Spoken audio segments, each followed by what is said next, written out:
The Qatar World Cup has a lot of issues around it, but somehow many of us, including myself, have been able to watch this World Cup without giving too much attention to the issues around it. And in this video, I want to explore why. The World Cup started on November 20th, and since then, fans around the world have been cheering other teams and celebrating beautiful goals such as these ones. Running in, Richarlison for Lionel Messi! But something feels a little bit different about this World Cup. You see, there is a laundry list of issues around this event, starting with the death of over 400 migrant workers. On top of that, you had the FIFA corruption scandals, human rights issues, ban of alcohol, and a long list of other issues surrounding this World Cup. All of these are real and complex issues which need to be dealt with, but among all these controversies, a clear theme seems to be rising. The football players and fans have decided to put politics aside and focus on the sport.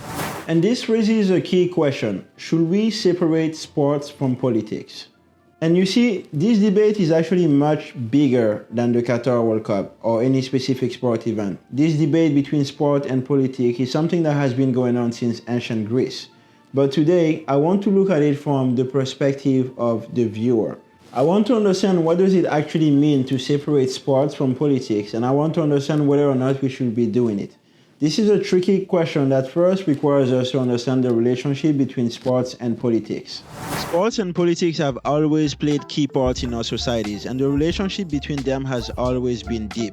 In ancient times, many sports were actually designed to enforce social and political needs, starting from the Japanese martial arts, which were used for spiritual development and social ordering, to cricket, which were used by Victorians to teach the ruling class to rule and the plebs to follow the rule. And with the spotlight and platform that we have in the modern era, we've actually seen many political messages being shared by athletes.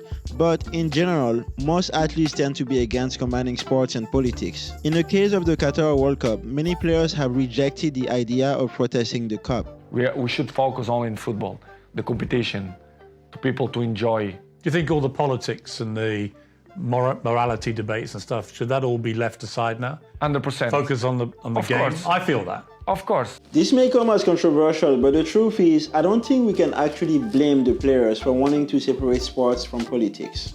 And in many cases, some of these players have been training hard their entire lives to participate in what may be seen as the pinnacle of their sports. They have put thousands of hours into becoming better so that they could stretch beyond the limits of our human abilities. For the viewers though, the equation is a bit different. Oftentimes we just have to turn on the TV or buy tickets to the venues to be entertained by professional athletes. Not a lot of effort is required by most of us when it comes to cheering for our favorite teams.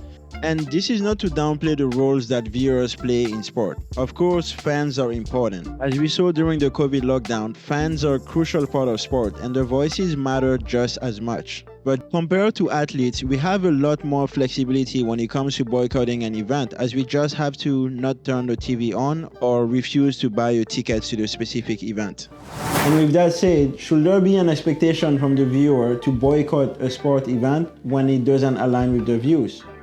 I think that's a personal choice that each viewer will have to make. But as opposed to politics, sport has this unique ability to capture all of our attentions and bring us together as one. In a modern society where the role of religion has decreased, stadiums and arenas have become the new churches and place of worship for many people. In a society that seems to be bombarded with endless bad news, sport has become a source of hope and belief, a space to express extreme feelings and a tool that has given the ability to millions of people to reinvent themselves. Supporting a team or a player gives people meaning and helps them create a community and new bonds based on the shared togetherness.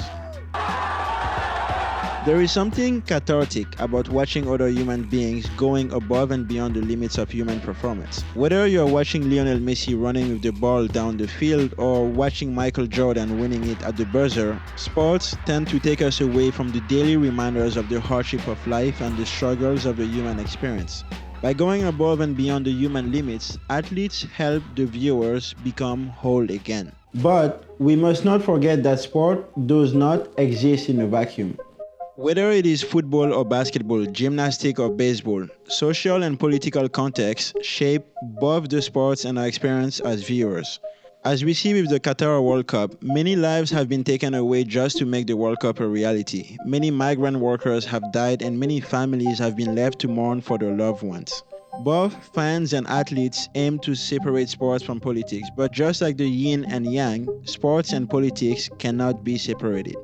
It would be unfair to put the pressure on fans and athletes to stop using the unifying power of sports because of some political issue of the day.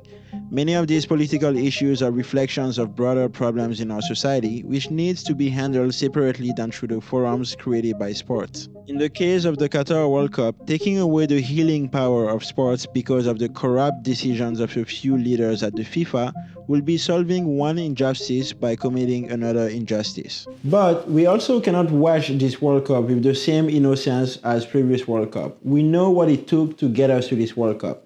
We know all the lives that had to be sacrificed for this World Cup to become a reality. We must watch while understanding that at the end of this World Cup, we must continue to fight to solve some of these problems.